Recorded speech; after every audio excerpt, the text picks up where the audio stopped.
stretcher, yung medical cabinet po natin, oxygen tank, at meron din po tayong medical kit po doon, no? Opo, kasama po lahat yan. So the total ang costing is more than 2 million? Yes po, opo.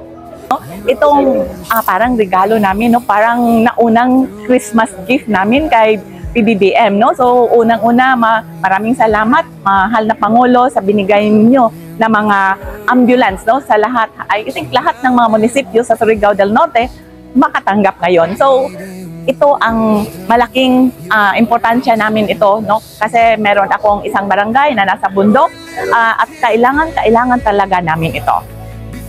Lalo na, siyempre, malayo kami sa syudad. 1 hour ang biyahe namin. Malayo kami sa hospital. Kaya talagang importante itong ambulance na binigay nyo sa amin. Mahal na Pangulo, maraming salamat. Of the Republic of the Philippines, His Excellency Ferdinand R. Marcos Jr. Good morning. We are gathered here today for the distribution of the 71 PCSO patient transport vehicles in Butuan City. And to formally begin our program, may we call on Butuan City Mayor Lawrence Lemuel H. Fortun to give his welcome remarks. Magandang umaga po sa lahat. Our dear President of the Republic of the Philippines, Ferdinand Bongbong Marcos, the different local chief executives here present, at the whole team of the administration of our dear President, and to each and everyone, madyaw nga hinaat. That's how we say good morning in Butuanon. Hindi ko na po mahahabain ito. I know that what you want to hear this morning is our very own President. But let me take advantage of this opportunity to extend, on behalf of the city government of Butuan and perhaps the rest of the LGU recipients this morning, our deepest gratitude to our President, Bongbong Marcos, for seeing to it that our local communities receive enough help to enhance our healthcare capabilities. Very timely ang pagdating ng PTVs na to, especially recently that we have been experiencing earthquakes every now and then, and disasters are becoming frequent. And facilities and like this have become not only important but already indispensable. And this is reflective of the vision of the administration of President Marcos of ensuring that our local communities have that capability to immediately respond to emergency situations. So on that note, hindi ko na pahabain, maraming salamat po, Mr. President, and maraming salamat sa PCSO for this initiative. And to all of us, salamat, and since it's a welcome remarks, welcome to the city of Butuan, the home of the Balangays. Madyaw nga hinaan. Thank you, Mayor Fortun. May we call on Agusan del Norte Governor Maria Angelica Rosedel M. Amante to deliver her message. To His Excellency President Ferdinand R. Marcos Jr. and to everyone who are here, a pleasant morning to all of us. Mr. President, thank you for this gift. The donation of all these patient transport vehicles do not only bridge distances, this would actually become the bridge between a medical emergency and a medical response. This would be a bridge between desperation and hope. We are very fortunate here in Caraga that you are personally here to give this to us. We thought, Mr. President, na hindi ito matutuloy because paiba-iba ho sabi na hindi until yesterday, mga 5 p.m., doon lang po na-confirm, Mr. President, na talagang darating po kayo. But of course, we understand that you really have a very busy schedule. To all the recipients of these PTVs and to the health team, may we use this responsibly with integrity and compassion. Alam niyo, Mr. President, napaka-swerte ho talaga ho namin. Especially for provinces na hindi naman ho ganun kayaman and marami ho talagang responsibilidad. Kasi, menos na ho to sa amin. So we will be able, alam mo, there's a saying na, in Bisaya po ba, ang trabaho, basta gikan sa kasing-kasing, dili gyud na kapoy. Ang work po, if it really truly comes from the heart never tires. So, ang akin lang po, let us all stand together. Let us be one, because we only have one country. let us be united and make sure that we're able really to serve our countrymen with our heart. This is really for the Philippines that we dream of. This is for Bagong Pilipinas. Thank you very much. Kami po ay natutuwa at narito tayo at sinamahan po tayo ng ating Pangulo at sinabi nga po ni Mayor na dito po dinala namin, nag-charter po kami ng barko para isakay po lahat ng PTVs dito. Kung dati po may equity pa, kung yung iba sa inyo naaalala, humihingi po ng counterpart ang PCSO. Ngayon po, hindi lamang po winave na yan, door to door po, dinadala sa inyo at ang nag-deliver pa ang Pangulo to hand it over sa inyo.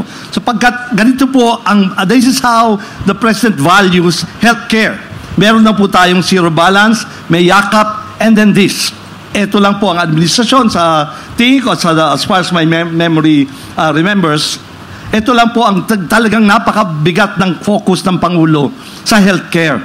Kaya tama po yung sinabi ng Governor, nagtutulungan po ang mga munisipyo.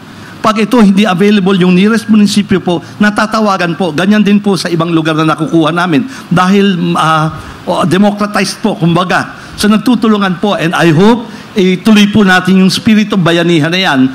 Malapit na po, Mr. President, makuha natin yung 100%. No, by this year, we're hopeful lahat po mabibigyan. At sabi ko nga, hopefully, may second pa po. We will strive, we will dream of giving to each municipalities. Thank you very much. Mabuhay po kayo. Thank you.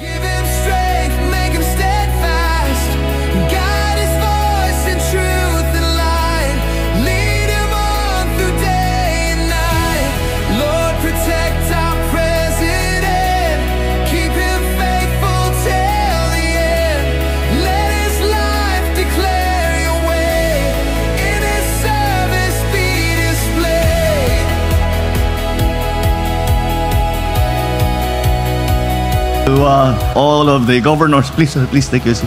Good morning to all our LGU executives, the governors, the mayors who are here today para ma-turn over ang ating mga patient transport vehicle sa iba't ibang mga LGU.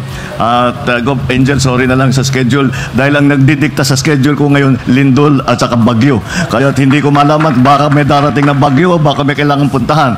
Kaya pag anong-ganon yung schedule natin. But never mind, at least at some point nabuo na natin ito. Ito ang aming patuloy na programa na ang instruction ko sa PCSO mula pa from the very beginning na kailangan na yung pangalan ninyo, balikan ninyo, Philippine Charity Sweepstake. Ang Philippine Charity Sweepstake, ibig sabihin, yung kinikita sa sweepstake ay ginagamit para sa iba't ibang mga ganitong klaseng programa. At kaya tinutuloy-tuloy namin. And so far, we have been able to provide already 76% of the LGUs in the country with at least one patient transport vehicle. And sabi ni GML, he promises me that he will be finished with the entire Philippines by the end of this year. Today, we are releasing 71 of these patient transport vehicles, 12 for Agusan del Norte, together with Butuan, 20 for Surigao, Labing Siyam, 19 for Surigao del Sur, Dinagat Islands have 7, and 8 for Davao de Oro, and 4 Davao Oriental, and 1 in Misamis Occidental. This is, and some of the, meron tayong mga LGU rito na sa ngayon ay first timer. Ika nga ngayon lang nagkaroon ng ganitong klaseng vehicle, kaya't mabuti naman. At yun po ang inuna namin, yung mga walang-wala, kahit na kailan hindi pa nagkaroon, alam naman natin kailangan na kailangan ito eh. At we have chosen the design nitong patient transport vehicle na maging appropriate sa conditions dito sa Pilipinas. Dahil kung minsan, pinagbibigyan at meron nagdo-donate, yung mga gandang ambulansya na kumpletong-kumpleto, pero pagka nasira, hindi na natin maayos, walang pyesa, pati yung mga maliliit natin na daan, hindi makapasok, all of these problems. So sabi namin, hanap tayo ng modelo na madaling i-maintain, kayang i-maintain at may pyesa at hindi mahirapan ng mga LGU para kung sakali sa maintenance, regular maintenance lang, ay makikita natin ay maging maayos ang patakbo. But beyond that, we have also made sure that each of the vehicles have already within them the basic necessities, the basic equipment. Meron tayong stretcher, oxygen tank, wheelchair, first aid kit, blood pressure monitor, may mga gamot, iba pang kagamitan na kailangan pagka-emergency. So this is something that we are very, very confident will make a big difference in our healthcare system. Dahil ang dahilan kung bakit binigyan ko ng malaking focus ang healthcare sa Pilipinas ay dahil hindi ko makalimutan ang mga sinasabi ng aking mga ninuno, ayusin mo ang healthcare system dahil kahit gaano ka kayaman, kahit gaano ka kasikat, kapag ikaw ay may sakit at hindi magandang pakiramdam mo, hindi mo magagamit, hindi mo mararamdaman yung yaman mo, yung sikat mo, kung pagka dahil inaalala mo yung kalagayan mo. And so that is why, at the very basic, is if you do not have a healthy population, you cannot have a happy population. And that is what we need to do. We have to bring the healthcare down to the people. And that is why we change the system na hindi na ang LGU ang magdadala nitong mga sasakyan na ito ay kung hindi ang PCSO na. That's why they nag-rent kayo ng Roro. Nagkumuha sila ng Roro para madala itong lahat na ito dahil hindi lamang itong 71, yun ang nakikita natin dito. Meron pa sa Kidapawan, 100 pa, 158 na ipapamigay sa Kidapawan. So sinakay lahat ito para dito. Kaya malapit na tayong dito sa, well, I think ang inuna natin, one of the priorities that we did was here, down south. Dahil ito yung area na talagang matagal nang hindi maservisan na mabuti. Kaya doon tinitingnan namin saan yung mga kulang na kulang. We saw immediately that here in the region that is one of the areas where hindi na servisan na mabuti when it comes to these vehicles. Kaya we are making sure na malapit na. Ilan na tayo, Mel? Ilan na tayo sa Mindanao in terms of percentage? Sir, mga even 70 na national. We already? All right. So the 158 operation transport vehicles will be going to Region 11, 12 at BARM. These are the other areas na nakita namin na kulang ang serbisyo na ibinibigay at ang pagpadala nitong mga ganitong klaseng mga vehicles para makatulong naman sa kanila. Sa dami ng mga sakuna na nangyayari, Bagyo, Lindol pa. Si Gov. Johnny and I were discussing the damage that was caused by the last earthquake. We have the unfortunate estimate from Secretary Sani na because of the last earthquake, Davao and its environs, lahat nasira na school room is about 650 na school room na kailangan natin ayusin ulit. Mabuti nandito mga LGU. Meron tayong bagong scheme para pabilisin natin ang pagpagawa ng mga school room. Ito ibang programa na naman ito. Dahil pagkadinaan, ang sistema ngayon is that, I'm sure kayo sa Congress nakikita ninyo ito. The system now is that may budget ang DepEd para sa classrooms. Pagpatayo ng classroom, pag-rehabilitate ng classroom. Okay. Ngayon, sinabi natin ang rehabilitation and repair, iiwan na natin sa LGU. So I think that's okay. But yung budget ng DepEd hindi binababayan sa DPWH. Kaya yung mga clearance, yung mga permitting sa DPWH ginagawa, masyadong matagal. Napakatagal. Kaya para pabilisin natin, we are changing the system. From now on, lahat ng LGU na may kapasidad, na may kaya, ida-download namin ang pondo sa LGU na. Kayo na ang magpatayo ng inyong eskwelahan. At saka, nakakasiguro ako kasi ako malakas ang loob ko sa mga LGU executives dahil hindi sila pwedeng mag-ghost project. Sisitahin kayong lahat. Hindi kayo pwedeng gawin substandard. At pagka ginawa ninyo yun, araw-araw, minumura kayo ng mga constituent ninyo kung di tama ang trabaho ninyo. Kaya't malakas ang loob ko. Sabi ko, hindi, bakit natin aantayin? Bakit pa natin inaantay ang LGU? Basta may kaya. Meron siyempre mga 5th, 6th, kung walang gamit, 4th, 5th, 6th class municipalities, for example, may walang gamit. So yun, kailangan talaga ng assistance. Pero karamihan naman ng LGU ay may kaya na gawing by administration. Makakamura pa. We all know the experience in LGU is that pagka by administration, ang local executive ang gumawa, ang LGU ang gumawa, it is cheaper than if you go to national. The reason is kasi yung bureaucracy natin, ang gulo-gulo, ang tagal-tagal. Kaya yun ang ating bagong scheme. And that is what we are going to do para pabilisin ang pagpatayo ng classroom, ang pag-rehabilitate ng classroom. At alam naman natin, meron naman yung standard design. Hindi naman kailangan inventuhin ulit o design uli yan. May standard design yan, may standard costing. Bahala na ang ating mga LGU. And I'm hoping that this will accelerate the construction of school buildings dahil malayo pa tayo doon sa pangangailangan. Tapos darating pa yung lindol. Ito pa, nasisira pa yung mga classroom natin. And so this is I guess nangyari kasi ito kasi lumaki ako sa LGU eh. Kaya talaga matagal ko nang sinasabi yan sa congressman pa ako, senator pa ako. Sinasabi ko na hindi nyo kinakausap ang mga LGU. Maraming kakayahan ng LGU. May kailangan tulungan. Talagang kailangan tulungan. Pero pagka you consult with the LGUs, ang sasabihin, pagka kinausap namin yung mga mayor at saka governor, puro reklamo lang ang naririnig namin.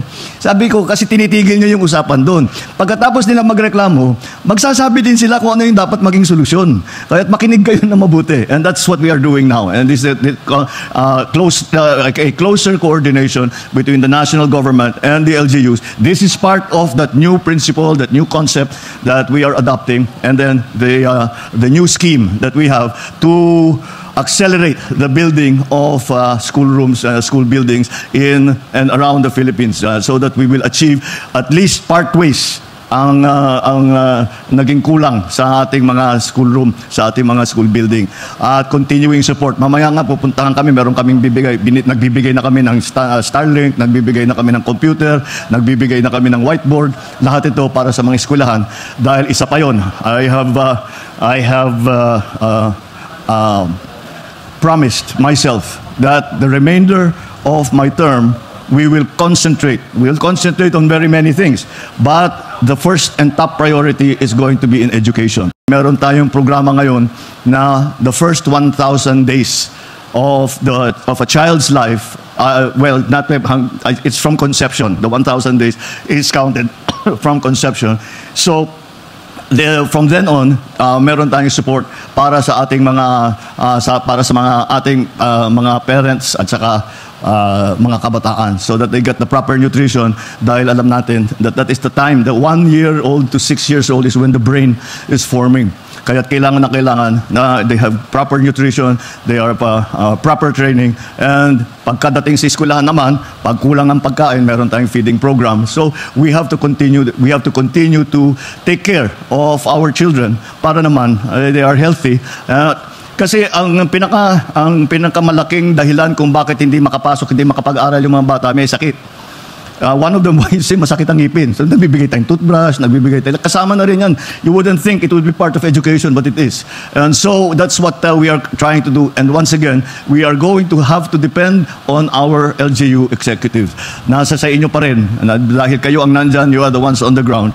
And it works both ways. Hindi lamang kung ano yung utos galing sa national government, ay dapat kung meron pa kayong kailangan, meron pa kayong hinain, meron pa kayong hindi natapos na kailangan pang tignan ulit, ay sabihan nyo kami para alam namin yung gagawin din namin. That's why we have strengthened the system of the regional development councils. Dahil dati ang talagang concept ng Regional Development Council, meron tayong Provincial Development Council, meron tayong Regional Development Council. Pataas ng pataas yan. Tapos yung RDCs, all the RDCs, magbibigay ng proposal sa yung tinatawag na NEDA noon, which is now DepDev. So, yun ang magiging basihan ng plano para kung ano yung gagawin, ano yung mga priority projects na gagawin ng national government together with the LGUs. And so we are strengthening that system so that the LGUs have a louder voice, a stronger voice, and that is what in the national government, that is what we need. Because I'm sure all of you, pare-pareho ang ating pag-iisip. Nung gobernador pa ako ng Ilocos Norte, basta sinasabi ko, kailangan ako ang pinaka-eksperto dito sa Ilocos Norte. Kailangan alam ko lahat ang nangyayari dito, alam ko lahat ang problema. Walang makakapagsabi sa akin nang hindi ko alam tungkol sa sarili kong probinsya. That's still the same. All the LGUs, the mayors know their towns, they know their municipalities better than anybody. The governors know their provinces better than anybody. And so you are the experts. That's why we go back to you. And that is what we mean by everybody working together, everybody helping each other, working in the same direction, trying to achieve a common plan. At pagka nagawa natin yan, ayun, masasabi natin, eto na, bagong Pilipinas. Maraming salamat. Magandang umaga sa inyo.